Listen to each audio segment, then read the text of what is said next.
নমস্কার, আমি সৃজা। দয়াল সিংহ রায় শুনেছেন এই নামটা? শুনে থাকতে পারেন, কিন্তু যারা শোনেননি তাদের জন্য আমি আরো একবার বলে দিই, কে এই দয়াল সিংহ রায়। এই দয়াল সিংহ রায় হচ্ছেন তৃণমূলের শহীদ, সরি আরএসএস এর শহীদ না, মানে তৃণমূলেরও শহীদ। আসলে কি হচ্ছে ব্যাপারটা আপনাদেরকে খুলে বলি। এই দয়াল সিংহ রায় একজন শহীদ এবং তিনি ডুয়াল শহীদ। কিরকম? আসলে আজ থেকে 24 বছর আগে তৃণমূল কংগ্রেস হুগলি জেলায় তৃণমূলের যে সমস্ত শহীদরা রয়েছেন তাদের একটা লিস্ট দিয়েছিল। এবার ব্যাপারটা হচ্ছে, তৃণমূল কংগ্রেস সিঙ্গুরের কারখানা আটকাতে বিজেপিকে সঙ্গে নিয়ে প্রবল শ্রেণী সংগ্রামের মধ্যে দিয়ে, নন্দীগ্রামে এসইউসিআই মাওবাদী সবাইকে নিয়ে প্রবল শ্রেণী সংগ্রামের মধ্যে দিয়ে ক্ষমতায় এসছে, সে তো আপনারা জানেনই। তো এই এতখানি শ্রেণী সংগ্রাম করতে গেলে বেশ কিছু শহীদ তো থাকবেই, আর কিছু এদিক ওদিক থেকে ধার নিতে হবে। ঠিক যেমন 21শে জুলাইটা ওরা কংগ্রেসের শহীদ দিয়ে চালিয়ে দেয়। এইবার এই দয়াল সিংহ রায় তাকেও আরএসএস এর থেকে ধার নিয়ে চালিয়ে দিয়েছেন মাননীয়া। কিরকম? আজ থেকে 24 বছর আগে তৃণমূল কংগ্রেস একটা শহীদের, মানে হুগলি জেলার শহীদের একটা লিস্ট বার করেছিল, যেখানে এই দয়াল সিংহ রায়ের নাম পাওয়া যাচ্ছে। আবার এই দয়াল সিংহ রায়ের নাম কিন্তু শুধু সিঙ্গেল নাম নয়, একেবারে দু জায়গায় নাম, মানে 19 নাম্বার রোতে একবার, 26 নাম্বার রোতে একবার, এই একই ব্যক্তির নাম দু জায়গায় রয়েছে। এবার ঠিক আছে, মাননীয়ার লিস্ট, সেখানে একটু আধটু জল মেশাবে না, এ কি হয় নাকি? দুবার এই একই নাম পাওয়া যাচ্ছে। তো উনি বলেছেন যে সিপিআইএম এর প্রবল অত্যাচারের জন্য এই সমস্ত মানুষজন আর কি, তৃণমূল কংগ্রেসের যে সমস্ত একনিষ্ঠ কর্মীরা তারা প্রাণ দিয়েছেন। কিন্তু সমস্যা হচ্ছে, 24 বছর পর হঠাৎ করেই সংঘ তাদের বিভিন্ন পত্রিকায় বলেছে যে এই বাংলায় তারা টিকে থাকার জন্য, মানে বামফ্রন্টের আমলে টিকে থাকার জন্য প্রবল সংগ্রাম করেছে এবং তাদের প্রচুর কর্মী খুন হয়েছেন। তো এবার যে সমস্ত কর্মীরা খুন হয়েছেন বলে আরএসএস এর তরফ থেকে জানানো হয়েছে, সেখানেও এই দয়াল সিংহ রায়ের নাম পাওয়া যাচ্ছে। অর্থাৎ মাননীয়া বলছেন এই দয়াল সিংহ রায় তিনি তৃণমূল কংগ্রেসের শহীদ, আর আরএসএস বলছে যে এই দয়াল সিংহ রায় আসলে আরএসএস এর শহীদ। এবার আপনাদের যাদের মনে হচ্ছে যে তাহলে এই দয়াল সিংহ রায় এই যে ব্যক্তি আসলে কাদের দলের শহীদ, আসলে এই ব্যক্তি দুজনেরই, মানে দুটো দলেরই শহীদ, কারণ এভাবে অ্যাডজাস্ট করেই তো ওরা চলে। কারণ এখন তো আর বিষয়টা কোনো লুকোছাপার বিষয় নেই। একদিকে মাননীয়া, তিনি বহুদিন আগেই বলে দিয়েছেন যে বিজেপি ওনার ন্যাচারাল অ্যালাই।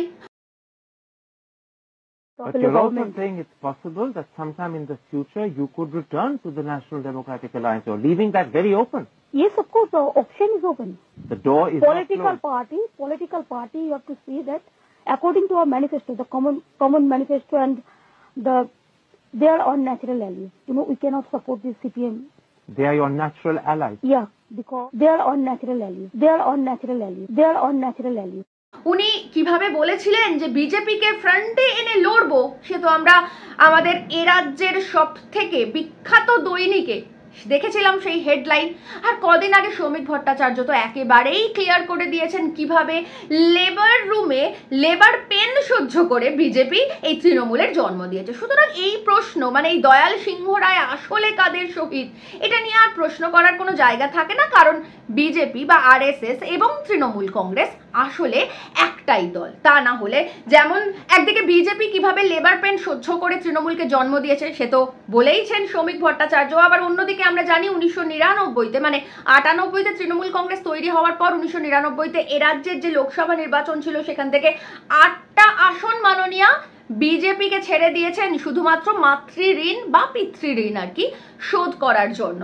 এবং তারপর এখান থেকেই আমরা জানি কিভাবে দুটো আসন জিতেছে বিজেপি, কৃষ্ণনগরে সত্যব্রত মুখার্জি আর দমদমে তপন সিকদার। আর এভাবেই বিজেপির যাত্রা শুরু এবং সেই যাত্রা, সেই যে শুরু হয়েছে, সেই যাত্রা এখন একেবারে যাত্রা পালায় পরিণত হয়েছে। সেটাও আমরা জানি কিভাবে আরএসএস এর দায়িত্বপ্রাপ্ত রুজ্জু ভাইয়া তিনি পরিষ্কারভাবে জানিয়েছিলেন যে এই রাজ্যে সব থেকে বেশি শাখা সংগঠন ওনারা খুলতে পেরেছেন মমতার আমলে, তৃণমূলের আমলে। খুব স্বাভাবিক, আমরা জানি মমতা ব্যানার্জি RSS এর মা দুর্গা, আর মা দুর্গা যে ওনার মন্দির এদিক ওদিক প্রতিষ্ঠা করবেন এটা নিয়ে নতুন করে আর বলার কিছু থাকে না। আর হবে নাই বা কেন? বিজেপি বা RSS শুধুমাত্র মমতার দলকে জন্ম দিয়েছে এমন তো নয়, রীতিমতন লালন পালনও করেছে। আমরা কি ভুলে যাব কেন্দ্রীয় মন্ত্রিত্বগুলোর কথা? কয়লা মন্ত্রী, রেল মন্ত্রী, দফতরবিহীন মন্ত্রী, এই যে একের পর এক মন্ত্রিত্ব, এগুলোরও তো ঋণ রয়েছে। তার সঙ্গে আরো যে একটা গুরুত্বপূর্ণ বিষয় সেটা হচ্ছে যে শুভেন্দু অধিকারীর বক্তব্য।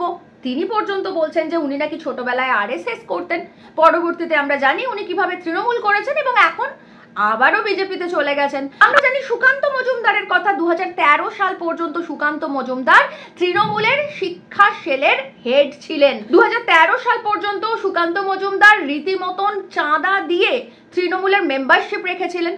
উনিও ছোটবেলায় RSS করেছেন, তারপর তৃণমূল কংগ্রেস করেছেন, এখন আবার বিজেপির কেন্দ্রীয় মন্ত্রী। আর যিনি সত্যি সত্যি RSS করেছেন এই বঙ্গের নেতা দিলীপ ঘোষ, তিনি তো রীতিমতন দীঘায় জগন্নাথ মন্দির উদ্বোধনে RSS এর মা দুর্গাকে অঞ্জলি দিয়ে এসেছেন।